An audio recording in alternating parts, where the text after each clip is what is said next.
সালামু আলাইকুম রহমতুল্লাহি ওবারাকাতুহু। সুপ্রিয় শিক্ষার্থী বন্ধুরা, আজ আলোচনা করব নবম দশম শ্রেণীর উচ্চতর গণিত অসীম দ্বারা নিয়ে সেরা এমসিকিউ। 1. কোন অসীম গুণোত্তর দ্বারার সাধারণ অনুপাত হাফ এবং অসীমতক সমষ্টি 2/3 হলে প্রথম পদ কত? অপশন ক -2/3, অপশন খ -1/3, ঘ 2/3, ঘ 1/3। এক্ষেত্রে অসীমতক সমষ্টি S infinitive equal A by 1 minus R, এটা হচ্ছে আমাদের অসীমতক সমষ্টির ফর্মুলা, যেখানে এ হচ্ছে প্রথম পদ আর হচ্ছে সাধারণ অনুপাত। তাহলে এখানে দ্বারা সাধারণ অনুপাত আর এর মান হাফ দেওয়া আছে, প্রথম পদ বের করতে হবে, আর অসীমতক সমষ্টি 2/3 দেওয়া আছে। কাজেই এ বাই 1 মাইনাস আর এর মান হচ্ছে হাফ।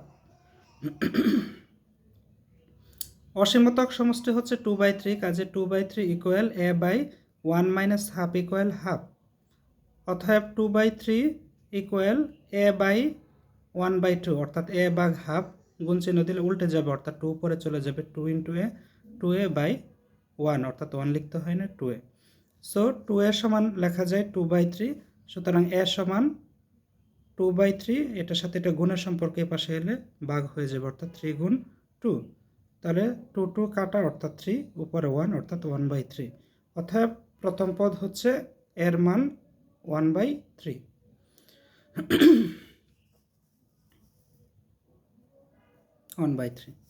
এখন 3 minus 3/2 √2 plus 3/2 minus 3/2 √2 plus dot dot একটি দ্বারা, এ তত্ত্বের আলোকে 2 এবং 3 নং প্রশ্নের উত্তর দিতে হবে। তাহলে 2 নং প্রশ্ন কি? দ্বারাটির সপ্তম পদ কত? অপশন ক -8/3, অপশন খ 3/8, অপশন গ 3/8, অপশন গ 8/3। এখানে প্রথম পদ এ ইকুয়াল 3, কারণ এখানে এর মান হচ্ছে 3। আর হচ্ছে সাধারণ অনুপাত, আর এর মান হচ্ছে দ্বিতীয় পদ ভাগ প্রথম পদ, অর্থাৎ -3/√2 ভাগ 3। তাহলে -3/√2 ভাগ আছে, গুণ আকারে লিখলে 1/3। তাহলে 3 3 কাটা, -1/√2। কেমন? তাহলে সপ্তম পদ হলো এ আর পাওয়ার 7 - 1, অর্থাৎ এ আর পাওয়ার 6। সুতরাং এর মান হচ্ছে 3, আর এর মান হচ্ছে -1/√2 পাওয়ার 6। সো 3 ইন্টু, এখানে মাইনাসকে পাওয়ার 6 করলে, অর্থাৎ জোড় সংখ্যক পাওয়ার হলে মাইনাস প্লাস হয়, অর্থাৎ 1 √2 পাওয়ার 6। √2 পাওয়ার 6 মানে 2 কিউব, রুটের জন্য পাওয়ার হাফ হয়, অর্থাৎ 2 কিউবের মান হচ্ছে 8, অর্থাৎ 1/8। সো 3/8 প্লাসের হবে অপশন ঘ। প্রশ্ন 3, দ্বারাটির অসীমতক সমষ্টি কত? অপশন ক 3/1 মাইনাস √2, অপশন খ 3/1 প্লাস √2, অপশন গ 3√2/√2 প্লাস 1, অপশন ঘ 3√2/√2 মাইনাস 1। এক্ষেত্রে আমরা অসীমতক সমষ্টি হচ্ছে এ বাই 1 মাইনাস আর, সে ফর্মুলা হবে। সো এর মান হচ্ছে 3, প্রথম পদ যেটা আমরা পেয়ে গেলাম। এ হচ্ছে 3/1 মাইনাস আর, আর এর ভ্যালু হচ্ছে, যেটা বের করলাম সেটা হচ্ছে -1/√2। সো -1/√2 লিখতে পারি, মাইনাসে মাইনাসে প্লাস, 1 প্লাস 1/√2। ক্যালকুলেশন করলে √2 ইন্টু 1 হচ্ছে √2 প্লাস 1। তাহলে এই √2 নিচেরটা উপরে চলে যাবে, অর্থাৎ √2 ইন্টু 3, 3√2/√2 প্লাস 1। কাজে অপশন আমাদের ঘ, 3√2/√2 প্লাস 1।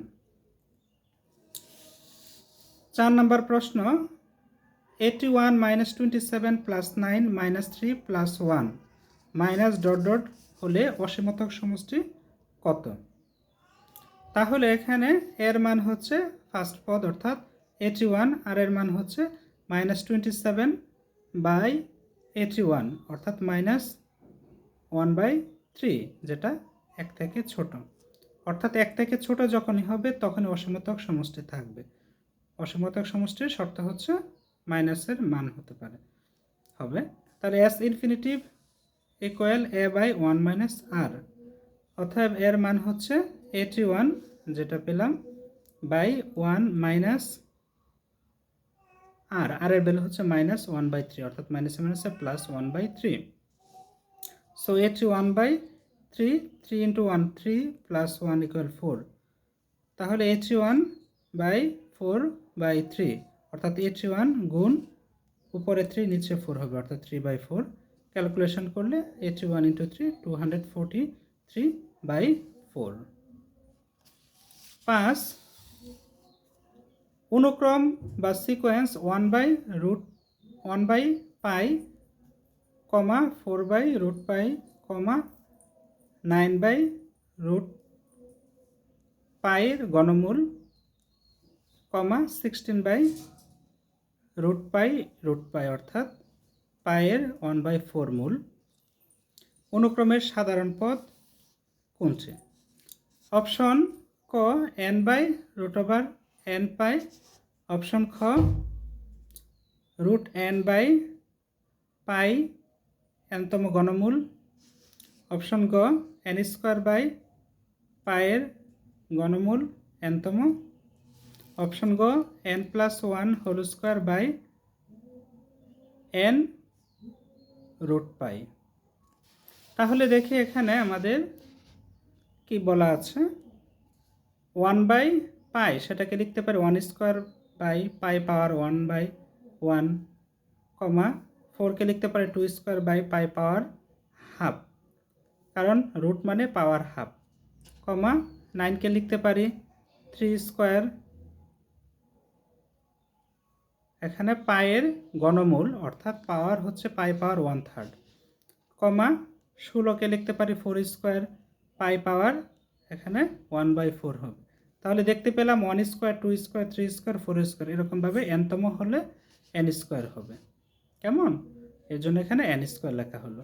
এখানে পায়ের পাওয়ার 1/1, 1/2, 1/3, 1/4 অর্থাৎ পায়ের পাওয়ার উপরে 1, নিচে হচ্ছে n সংখ্যকের জন্য n বার। প্রথমটার জন্য 1, দ্বিতীয়টার জন্য 2, তৃতীয়টার জন্য 3, চতুর্থটার জন্য 4 অর্থাৎ পাই পাওয়ার 1/n হলো।